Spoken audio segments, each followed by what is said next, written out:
하나님의 말씀 봉독합니다. 예레미야애가 3장 19절에서 26절 말씀까지 봉독하겠습니다. 내 고초와 재난 곧 쑥과 담즙을 기억하소서. 내 마음이 그것을 기억하고 내가 낙심이 되오나 이것을 내가 내 마음에 담아두었더니 그것이 오히려 나의 소망이 되었사옴은 여호와의 인자와 긍휼이 무궁하심으로 우리가 진멸되지 아니함이니이다. 이것들이 아침마다 새로우니 주의 성실하심이 크시도소이다. 내 심령에 이르기를 여호와는 나의 기업이시니 그러므로 내가 그를 바라리라 하도다. 기다리는 자들에게나 구하는 영혼들에게 여호와는 선하시도다. 사람이 여호와의 구원을 바라고 잠잠히 기다림이 좋도다.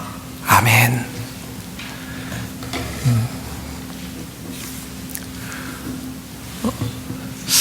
여름이 되어서 이 저녁 시간에 어떻게 하면 좀 시간을 잘 보낼 수 있을까 개인적으로 생각하다가 무더운 더위를 이기기 위해서 좀 독서를 열심히 해야 되겠다라는 생각을 가지고 이 책을 읽기 시작했습니다.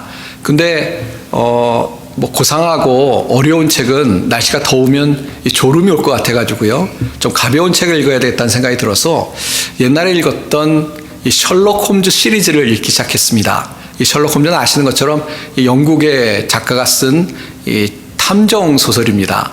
그래서 무슨 교양서는 아니고요. 그냥 일단 재미가 위주이고 그러면서 또 나름대로 어떤 논리적인 추리에 관한 이야기를 하고 있어서 아주 재미있게 읽고 있습니다.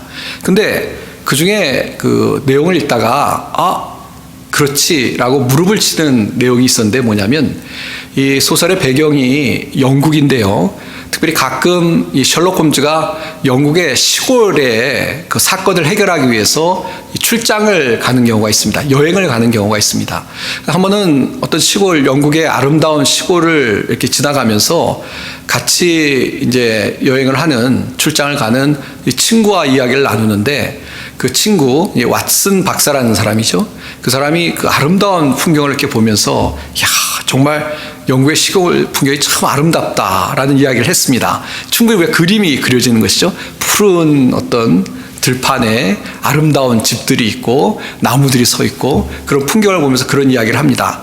근데 갑자기 이 셜록 홈즈가 그 이야기를 듣더니, 이 친구 이야기를 이렇게 듣더니 다른 이야기를 좀 합니다. 어떤 이야기를 하냐면 자기는 그런 아름다운 풍경을 볼 때 풍경이 아름답지만 그 속에서 일어날 범죄들이 떠오른다는 것입니다.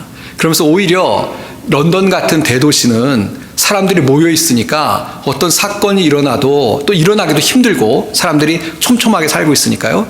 물론 이 대도시이니까 더 범죄가 많을 수도 있습니다만 어쨌건 서로 사람들이 있으니까 좀 경계를 하고 또 범죄가 일어나도 경찰력이 있어서 문제를 해결할 수 있는데 저런 시골에서는 나쁜 사람이 범죄를 일으키면 그게 더 감춰지기도 쉽고 풀기도 어렵다라는 식의 이야기를 하는 내용이 책에 소개가 되고 있습니다. 그래서 그 이야기를 이렇게 읽으면서요, 그렇다는 생각이 들었습니다. 그래서 사실은 전에 이제 집사람하고 얘기할 때 아름다운 어떤 풍경이 있는 여행을 가서 저도 그런 이야기를 했던 기억이 있는데요. 저렇게 아름답고 사람들이 막 그림 같은 곳에 살지만 그 속에 살고 있는 사람들을 들여다보면 거기에도 시기가 있고 미움이 있고 다툼이 있고 아파서 병드는 것이 있고 또 미래에 대한 불안이 있고 염려가 있고 그런 어떤 사람 사는 그런 모습일 것이다 라는 이야기를 했었는데요. 아마 셜록 홈즈 이야기나 제 이야기나 우리 성도님들이 공감하실 거라고 생각합니다. 물론 아름답고 또 기쁜 것 우리 인생의 한 부분입니다. 그러나 그렇게 항상 아름다운 곳이라고 해서 항상 기쁨이 넘치고 아무 문제가 없고 항상 행복하냐? 무슨 그것은 아니다 라고 우리가 분명히 인생을 살면서 경험했고요. 또 이야기할 수 있는 줄 믿습니다. 사람 사는 것이 그렇죠. 왜 그렇습니까? 성경으로 돌아가서 왜 우리의 어떻게 보면 하나님께서 지으신 자연의 모습이 타락됐다고 해도 아직 아름다운 모습을 간직하고 있고 또 사람들도 때로는 아름다운 어떤 마음을 품고 살아가지만 그러나 성경의 말씀대로 인간이 죄 가운데 타락했기 때문에 그래서 우리 살아가는 인생을 보면 이 죄의 문제에서 벗어나지 못하고 서로 다투고 미워하고 탐심에 빠져서 욕심을 부려서 실패하는 그런 인생의 모습들을 살아가고 있는 우리의 현실을 이야기할 수밖에 없을 것입니다. 그래서 인생은 살아가다 보면 참 답답하고 힘들 때가 있습니다. 믿는 사람도 마찬가지죠. 우리가 하나님의 자녀가 되어서 구원의 은혜를 받고 또 하나님이 공급해 주신 은혜 가운데 살아가지만, 그러나 때로는 그렇게 기쁨과 은혜 가운데 살아가다도 우리의 은혜가 막 고갈될 것 같은 어려운 일을 만나고, 그래 답답하고 또 신앙적으로도 영적으로 유혹을 받고 도전을 받아서 우리 인생에 큰 어려움을 당할 때가 우리 모든 믿는 사람들에게 있다라고 우리가 인정할 수밖에 없을 것입니다. 요즘 특별히 이 여러 가지 세상의 혼잡한 뉴스들이 이 뉴스 가운데 보도되는 것을 아마 보실 텐데요. 너무 무더워서 정말 이 폭염, 폭우 때문에 많은 뉴스들이 보도를 하면서 실제로 많은 사람들이 죽는 모습을 봅니다. 참 안타까운 것이죠. 온도가 섭씨로 50도가 넘어가는 그런 뉴스를 계속 방영을 하고요. 또 어느 곳에는 홍수가 나서 사람들이 죽기도 하고 많은 재산을 잃어버리기도 합니다. 그런 자연재해뿐만 아니라 우리가 아는 것처럼 아직도 전쟁 가운데 있는 나라들이 있죠. 굳이 나라들을 언급하지 않아도 아마 잘 아실 겁니다. 그곳에 사는 사람들을 한번 생각해 보십시오. 얼마나 정말 본인의 어떤 의지와 상관없이 얼마나 힘들고 어려운 삶 가운데 놓여 있습니까? 저는 지난주에 친한 목사님께서 전화를 오랜만에 주셨습니다. 제가 사실은 전화를 몇 번 놓쳤는데요. 전화를 주셔서 통화를 하는데 목회자니까 이런저런 이야기를 하다가 결국은 이 목회자들이니까 교회에 대한 이야기를 하게 되더라고요. 근데 교회에 대한 이야기를 하는데 기쁘고 즐거운 이야기보다 어떻게 보면 현재 있는 참 안타까운 그런 이야기들을 서로 나누게 되었는데요. 그런 이야기를 들으면서 참 이거 기도 많이 해야 되겠다라는 생각을 갖게 되었습니다. 그러니까 세상은 정말 요지경입니다. 아직도 믿음의 사람들이 살아가는 이 세상이지만 세상은 우리가 그렇게 쉽게 생각할 수 있는 곳이 분명히 아니다라는 생각을 갖게 됩니다. 이제 성경으로 돌아가겠습니다. 왜 서두에 이런 말씀을 드리냐면, 아마 이렇게 서두를 좀 말씀을 드려야 오늘 본문의 말씀을 우리가 볼 때 이것이 좀 머리로가 아니라 가슴으로 좀 다가오실 것 같아서 서두에 좀 부정적인 말씀을 드렸습니다. 우리가 오늘 살펴볼 예레미야 애가 우리가 3장 19절에서 26절까지 봤는데요. 이 예레미야 애가는 일단 본문의 말씀을 읽기 전에 그 제목으로부터 이게 도대체 어떤 성경이냐, 이 성경의 이 분위기가 어떻게 되느냐를 딱 이해할 수 있는 그런 제목을 갖고 있는 성경 말씀입니다. 이 예레미야니까 일단 예레미야 애가니까 일단 예레미야 선지자의 이야기인 것을 알 수 있죠. 그 다음에 굳이 애가라고 붙였는데 사실 예레미야를 좀 빼고 애가라고만 해도 그 제목이 맞는 것인데요. 이 애가라는 것은 말 그대로 슬픈 마음, 슬픈 심정을 슬픈 심정을 노래하는 그런 내용이라는 것입니다. 노래라는 것입니다. 슬픈 마음을 표현하는 그런 노래다라는 제목을 가지고 있습니다. 우리는 애가라고 합니다만 원래 또 제목은 만가라고도 합니다. 이 만가라는 것은 뭐냐면 이 장례식에서 죽은 사람을 위해서 부르는 노래가 만가인데요. 이 애가 혹은 만가라는 타이틀로 불려지는 그런 성경의 말씀입니다. 그러니까 오죽하면 슬플 때 막 부르는 노래, 죽은 사람을 위해서 부르는 노래, 그것이 주는 어떤 분위기가 뭐겠습니까? 너무 힘든 거예요.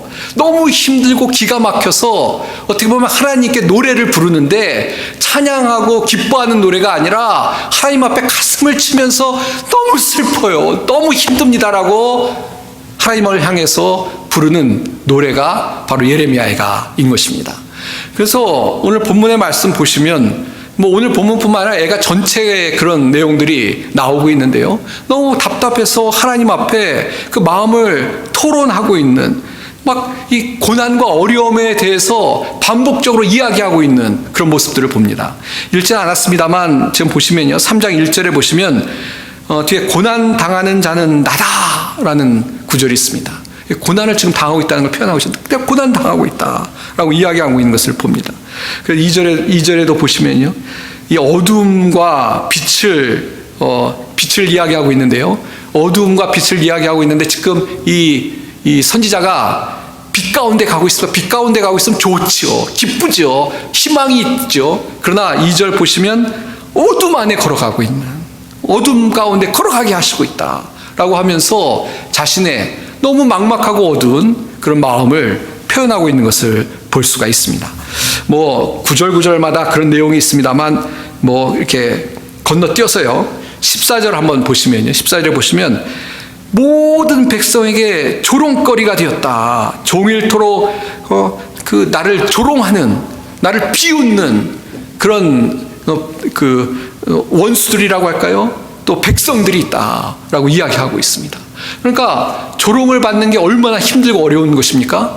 남이 우리를 무시하면 기분 나쁘고 막 무시하고 조롱하면 화가 나잖아요. 근데 그 조롱거리를 지금 조롱을 당하고 있다라고 탄식하면서 고백을 하고 있는 것입니다. 그러니까 얼마나 힘들다는 것을 지금 계속 표현을 하고 있는 것이죠. 그리고 또 보시면요, 18절 말씀 보시면 스스로 이르기를 나의 힘과 여호와께 대한 내 소망이 끊어졌다. 이 사람이 희망이 끊어지는 것만큼 어려운 게 어디 있습니까? 너무 힘드니까요, 뭐라고 고백하고 있냐면 내 소망이 끊어졌다. 내 소망이 끊어졌다. 소망이 없다. 하나님께 대한 소망마저도 둘 수 없다 라고 탄식하고 있는 그런 모습을 볼 수가 있습니다. 그래서 우리가 읽은 본문으로 돌아서 19절도 보시면요, 내 고초와 재난 곧 쑥과 담즙을 기억하소서라고 해서 기도하는 것처럼 하고 있습니다만, 뭐 그것도 맞습니다만 나는 기억한다. 내 고초와 재난, 쑥과 담즙을 기억한다. 잊지 못한다 라고 이 본문을 이해해도 되겠습니다. 그러니까 뭐라고 탄식하고 있냐면 내 고난, 내 고초, 내 재난, 그래서 너무 정말 어떻게 먹을 수 없을 만큼 우리가 어려운 거, 고통스러운 거를 쓰다는 표현을 사용하지 않습니까? 너무 마치 독약을 먹는 것 같은 그런 어려움 속에 있다. 내가 그것을 잊을 수가 없다. 그런 상황에 있다라고 지금 탄식하며 고백을 하고 있는 것입니다. 그래서 다시 한번 보시면요, 정리를 하면 오늘 이 선지자가 얼마나 힘들고 어려우면 이런 고백을 하겠습니까? 이 선지자인데도 그래요. 하나님의 사람이고 하나님을 위해서 일했던 사람인데도 이렇게 너무 힘든 환경에 처할 수밖에 없는 그런 모습을 우리에게 보여주는 것입니다. 그럼 이 선지자가 왜 이렇게 힘든 것일까요? 왜 이렇게 좀 탄식하고 있는 걸까요? 가장 중요한 이유는 이 예레미야 선지자 같은 경우에는 개인적인 것보다 지금 이스라엘이 망했습니다. 바벨론에게 망해가지고요, 나라를 잃게 되었습니다. 백성들이 끌려가고요, 다 뿔뿔이 흩어지게 되었습니다. 그리고 전쟁을 했으니 얼마나 피해가 컸겠습니까? 그러니까 정말 뭐 개인도 완전히 피폐하게 되고 나라를 잇는 그런 아픔과 슬픔 속에 빠져 있는, 그래서 이렇게 탄식할 수밖에 없는 그런 상황이기에 이렇게 탄식을 하고 있다는 것입니다. 뭐 우리도 사실 미국에 삽니다만 우리가 또 대한민국 국민이었기 때문에 나라를 잃은 슬픔을 아는 백성들인데요, 나라를 잃는다는 건 정말 끔찍한 것이죠. 어디 기댈 데도 없고 무시당하고 그럴 수밖에 없는 어떤 나의 정체성, 나의 어떤 나를 보호할 수 있는 것이 없어지는 아주 끔찍한 일인데요, 특별히 이 당시에도 얼마나 비참한 환경이었겠습니까? 그러니까 이 선지자가 정말 가슴을 치면서 이런 상황에 하나님 앞에 나가서 절망을 이야기할 수밖에 없는 어려운 가운데 있었다는 것입니다. 성경에 보면 이런 어려움에 대해서 표현한 구절들이 많은데요, 제가 오늘 말씀을 준비하다가 다른 본문에 있는 두 가지 말씀이 생각이 나서 굳이 이거 뭐 자꾸 부정적인 거 말씀드릴 필요는 없습니다만 그래서 생각이 나서 좀 소개를 하고 싶습니다. 하나는 시편 42편 10절인데요, 내 뼈를 찌르는 칼같이 내 대적이 나를 비방하여 늘 내게 말하기를 내 하나님이 어디 있느냐 하도다 라는 구절입니다. 이 비방, 아까 조롱당하는 이야기를 했는데요. 그 본문을 보면서 이 구절이 생각이 났습니다. 여기 시편에 뭐라고 하냐면 대적들이, 원수들이 와서 비방을 한다. 근데 그 비방을 어떻게 표현하고 있냐면 시적으로 내 뼈를 찌르는 칼같이 비방하고 있다. 아, 표현이 너무 멋있죠. 근데 멋있는 정도가 아니라 이게 너무 공감이 돼요. 아마 이런 어떤 모욕이나 조롱이나 비방을 당해보신 분들은 알 거예요. 이 말이라는 게 정말 무섭습니다. 어떤 사람들은 이 악플 때문에 자살을 하는데 충분히 이해할 정도로 말이란 건 참 무서운데요. 이 비방, 남을 공격하는 악한 말은요, 이 시편의 표현처럼 내 뼈를 찌르는 칼같이, 비수와 같이 우리를 찌르죠. 그럴 때 얼마나 상처받고 아픕니까? 또 하나, 이사야서 40장 27절에 보시면요, 야곱아 어찌하여 내가 말하며 이스라엘아 내가 이르기를 내 길은 여호와께 숨겨졌으며 내 송사는 내 하나님에게서 벗어난다 하느냐라는 구절이 있습니다. 거기 보면 이게 무슨 얘기입니까? 내 길은 여호와께 숨겨졌으며 내 송사는 하나님에게서 벗어난다 라고 탄식하고 있는 내용인데요. 이게 무슨 내용이냐면 그 현대인 성경이라는 데 이렇게 번역하는데 하나님이 내 고통을 보지도 않으시고 원통한 일을 당해도 무관심하시다 라고 번역하고 있습니다. 똑같은 얘기죠. 그럼 얼마나 정말 그 죽을 맛이죠. 하나님이 내가 고통당하고 있는데 아무 응답도 안 하시는 것 같고 하나님 날 외면하시는 것 같고 또 하나님이 원통한 일을 당해도 정의를 세워주셔야 되는데 그렇지 않은 것 같으면 정말 답답하고 괴로울 것입니다. 그 이야기를 지금 성경에 표현을 하고 있는데요. 물론 뒤에 보면은 안 그렇다, 오늘도 얘기하겠습니다. 안 그렇다 얘기가 나오고 있습니다만 그만큼 성경에서 왜 이런 구절들이 있느냐, 우리 인생을 살아가는데 충분히 우리가 이런 일을 당할 수 있기 때문에 그렇습니다. 그래서 오늘 이 말씀을 드리려고 하는데요. 사랑하는 성도 여러분, 믿음으로 살아가면서 고난이 올지라도 그것을 의아해하거나 낙심하지 마시길 바랍니다. 어떻게 보면 고난 오는 것은 자연스럽고 당연한 것입니다. 우리가 믿음으로 살다가 어려운 일이 닥쳐요. 내가 하나님 믿는데 왜 이렇지? 너무 놀라지 마십시오. 우리가 죄 많은 세상에 살고 있고요. 아직 우리도 완전히 변화되지 않았고요. 아직 우리 속에도 탐심과 욕심이 있고요. 또 세상에 어떤 그런 탐심과 욕심을 갖고 있는 사람 속에 우리가 살아가고 있고요. 불완전한 세상에 살아가고 있고 또 원수가 우리를 해치려고 온갖 조롱과 비방과 유혹을 하기 때문에 우리가 어려움을 당할 수 있다라는 것을 기억하시길 바랍니다. 이 기억하는 것이 뭐가 다릅니까? 기억하면요, 그 다음에 낙심하지 않도록 우리가 우리의 눈을 들어서 고통이나 어려움을 보고 거기에 침몰하는 것이 아니라 이제 이게 뭐 어떻게 보면 당연한 것이다 생각을 하고 나서 그 다음에 우리의 눈을 하나님께 향할 수가 있다는 것입니다. 제가 신앙생활을 하면서 특별히 처음 믿는 분들 중에 간혹 그런 분들이 있어요. 이거 요즘은 다 이건 너무 설교도 많이 하고 너무 잘 알기 때문에 그런 분 안 계신데요.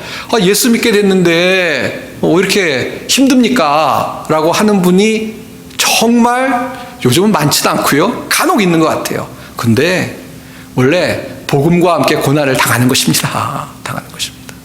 근데요, 그러면 내 예수 믿는데도 고난 당할 거면 못할 예수 믿어. 이제 여기서부터 믿어야 될 이유를 우리가 하나님의 말씀을 통해서 생각해 보겠습니다. 왜 이런 고난이 있는데 우리가 하나님을 믿을 수 있고 이 고난 가운데 낙심하지 않고 계속 하나님이 원하시는 대로 신앙의 삶을 살아가야 되느냐? 답이 여기에 있습니다. 말씀 보시면 21절에 보시면요, 이것을 내가 내 마음에 담아두었더니 그것이 오히려 나의 소망이 되었사오면. 지금 반전이 있습니다. 반전이라는 건 뭐냐? 앞하고 분위기가 바뀌고 있죠. 이것을 내가 마음에 담아두었더니, 이 마음에 담아두었다는 것을 해석하는 것이 중요한데요. 저는 이 표준 세번역이라는 해석이 좋은 것 같아요. 뭐라고 해석하고 있냐면, 곰곰이 생각해 보았더니 희망이 있더라. 곰곰이 생각해 봤더니. 그러니까 물론 이 곰곰이 생각할 수 있게 하신 것도 하나님 은혜죠. 그냥 정신없는 것이 아니라 막 이런 어려움 속에서 그냥 낙심하고 포기하고 있는 것이 아니라 이 상황을 곰곰이 생각해 봤다는 겁니다. 지금 이 환경을, 내가 당한 어려움을, 그리고 곰곰이 신앙적으로 이걸 생각해 봤더니 이거구나 라고 깨닫게 되었다는 것입니다. 물론 하나님께서 깨닫게 해주셨던 것이지만 어쨌건 간에 곰곰이 낙심하거나 도망가지 않고 하나님 안에서 말씀을 묵상하고 하나님을 바라봤을 때 깨달음이 얻게 되었다라고 우리가 생각할 수 있는 줄 압니다. 이 시편 73편에 보시면요, 시편 73편은 아주 은혜로운 성경인데요. 왜 은혜롭냐면 그 시편의 저자가 어떻게 시작하고 있냐면 예수님을 안 믿고 오히려 무자비한 사람들이 잘 되는 것에 대해서 막 너무 이게 어떻게 된 것이지? 오히려 믿는 사람들은 어렵고 왜 안 믿고 하나님과 원수가 된 사람들이 잘 먹고 잘 사는 것이지라고 큰 신앙의 질문을 갖게 됩니다. 이 시편 73편 처음이에요. 그래서 이거 정말 실족할 위기에 처합니다. 하나님을 믿는 사람들이 막 하는 것마다 다 성공하고 잘 돼야지, 안 믿는 사람들이 오히려 잘 돼가지고 잘 먹고 디룩디룩해지고 눈이 막 튀어나올 정도로 피부가 윤기가 날 정도로 잘 사는 거에 대해서 너무 당황합니다. 그리고 그런 사람들이 막 말하면은 권력이 있고 힘이 있으니까 그 말이 통하는 것에 대해서 너무 당황을 합니다. 자, 근데 이 시편 73편 17절에 반전이 있습니다. 13절에 어떤 내용이 있냐면요, 하나님의 성소에 들어갈 때야 그들의 종말을 내가 깨달았나이다. 이 시편 저자가 인생의 모습을 보고는 당황을 했어요. 근데 어디서 그 낙심하지 않고 반전하는 그 어떤 신앙으로 회복되어지는 하나님께서 주시는 영감, 어떤 하나님이 주시는 계시의 말씀을 깨닫게 되냐면 성전에 들어갈 때. 이게 우리에게 주시는 말씀이 뭐냐면요, 우리가 환경을 보고 거기에만 있으면 안 됩니다. 우리 믿음의 사람들은 환경이 아니라 하나님의 말씀을 보고 하나님의 말씀을 듣고 하나님의 뜻에 우리의 초점을 맞출 때, 은혜의 자리로 나올 때 하나님께서 깨닫게 하시고 은혜를 주시고 낙심해서 다시 영적으로 회복되어지는 놀라운 은혜를 베푸신다는 사실을 꼭 기억하시길 바랍니다. 그래서 개인적으로나 어려움이 있거나 신앙에 도전이 계십니까? 물러서는 것이 아니고 하나님을 만나는 자리로 나오셔야 됩니다. 말씀으로 이기겠다는 생각으로 말씀 앞에 나오실 때 하나님께서 우리의 심령에 깨달음을 주시고 은혜를 주실 줄 믿습니다. 이것이 우리에게 주신 하나님의 은혜이고 축복이라는 것을 기억하시길 바랍니다. 자, 그래서 이렇게 이제 하나님 은혜를 통해서 깨닫게 됐어요. 근데 뭘 깨달았냐가 그 다음에 나오죠. 22절입니다. 여호와의 인자와 긍휼이 무궁하심으로 우리가 진멸되지 아니함이니이다. 깨달은 겁니다. 환경이 지금 눈앞에는 어려운 것 같지만 나라를 뺏겼습니다. 친구와 가족이 다 죽거나 흩어졌습니다. 그러나 하나님께서 인자와 긍휼하심이 크시기 때문에 우리가 멸망되지 않을 것이다. 하나님의 은혜 가운데 회복될 것이다. 하나님 우리를 붙잡아 주실 것이다 라는 것을 깨닫게 되었다는 것입니다. 우리가 신앙생활 하는데요, 주님의 긍휼하심과 인자하심을 늘 기억하고 주님의 긍휼하심과 인자하심을 붙들고 살아가는 것이 우리가 어려운 세상을 살아가는 신앙의 비결인 줄 믿습니다. 하나님의 인자하심과 긍휼하심. 여긴 무궁하다고 이야기하는데 이건 끝이 없다는 것입니다. 잠깐 베푸시는 것이 아니고요, 언제까지 항상 함께 하시는 인자하심과 긍휼하심이 있다는 것입니다. 그 다음에 23절 보시면요, 이것들이 아침마다 새로우니 주의 성실하심이 크시도소이다. 아침마다 새롭다. 아침마다. 저는 이 말씀을 그렇게 생각할 수 있을 것 같습니다. 은혜를 베푸시는데요, 날마다 하루를 시작하는 것이 아침이지 않습니까? 어저께도 하나님 은혜 베푸셨지만 또 아침에 또 하나님께서 오늘 새로운 은혜를 부어주셔서 우리가 살아가는데 하나님의 은혜 가운데 살아갈 수 있도록 인도하신다라는 말씀으로 이해할 수 있는 줄 믿습니다. 지난번 새벽기도를 드릴 때 말씀드렸는데요. 저는 이 말씀 보면서 그런 장면이 떠올랐습니다. 뭐냐면 이스라엘 백성들이 이제 출애굽해서 가나안으로 가는데 광야로 가잖아요. 근데 광야에 한 200만 정도였다고 얘기하는데 제일 어려운 문제 중에 하나가 먹는 거 아니겠습니까? 200만 명이 먹어야 되니까요. 얼마나 그 양식을 공급한다는 게 정말 이건 보통 일이 아니죠. 예. 제가 아마 그 당시에 있었고 저한테 그 책임자를 맡겨준다 그러면 제가 도망갔을 것 같아요. 그건 정말 어마어마한 일이죠. 도망가지 않으면 정말 하나님한테 바짝 엎드려야 되는 일이죠. 근데 그때 하나님이 어떻게 하셨습니까? 만나를 주셨습니다. 만나를 매일 주셨습니다. 매일. 그거 한꺼번에 많이 주셔도 쌓아놓을 데도 없잖아요. 이동하면서 매일매일. 그러니까 정말 제 상상입니다만 이스라엘 백성들이 아침에 이제 천막 생활을 했을 텐데 아침에 탁 일어나서 천막문을 쫙 열고 딱 나가보면 만나가 바닥에 쫙 깔려 있는 것을 봤을 거예요. 그걸 볼 때마다 이야, 주의 인자와 긍휼하심이 오늘도 나에게 베푸시는 일용할 양식을 이렇게 주시는구나. 아침마다 정말 주의 인자와 긍휼하심을 깨닫고 아침마다 이것이 날마다 새롭다. 주의 사랑과 은혜가 축복이 날마다 새롭다라는 것을 깨닫고 주님을 찬양했을 거라고 생각합니다. 예, 만나보면 어떻겠어요? 그냥 저는 소름이 쫙 끼쳤을 것 같아요. 하나님 정말 살아계시구나. 하나님이 오늘도 나에게 이렇게 은혜를 베푸시는구나. 직접 눈으로 보니까요. 근데 이스라엘 백성만 그렇게 인자와 긍휼을 베푸시겠습니까? 전 그렇게 생각지 않습니다. 오늘 살아가는 우리에게도 날마다 주님께서 인자와 긍휼을 베푸실 줄 믿습니다. 날마다 아침마다 새롭게 주의 긍휼하심과 인자하심이 우리의 삶에 넘칠 줄 믿으시길 바랍니다. 오늘 말씀 그래서 보시면요. 23절에 아침마다 새로우니 그 다음에 보십시오. 주의 성실하심이 크시도소이다. 주님이 신실하신 분이라는 겁니다. 주의 신실하심. 주의 신실하심을 찬양하고 있습니다. 우리 주님이 신실하셨어요. 주님이 우리를 사랑하시는데 이 불성실하신 분이면 가끔 왔다 갔다 하실지 모르겠는데 지금 이 말씀이 뭐냐면 아침마다 새롭다. 주의 신실하심이 크다. 주님이 신실하신 분이기 때문에 날마다 우리를 기억하시고 인자와 긍휼을 베풀어 주실 것이다 라는 우리에게 주시는 위로와 또 우리에게 주시는 축복의 말씀인 줄 믿습니다. 사랑하는 성도 여러분, 우리가 믿음으로 살아야 되겠는데요. 우리의 믿음이 어떠냐 사실 상관없이 하나님께서 신실하신 분이기 때문에 우리의 믿음이 부족하면 우리 믿음도 더 강하게 만들어 주시고요. 우리가 살아가는데 인생의 어려움과 유혹을 받으면 신실하신 하나님이 우리에게 피할 길을 주시고 또 우리에게 은혜를 베풀어 주실 줄 믿습니다. 이런 신실하신 주님을 바라볼 수 있는 우리 모든 성도님들이 다 되시길 바랍니다.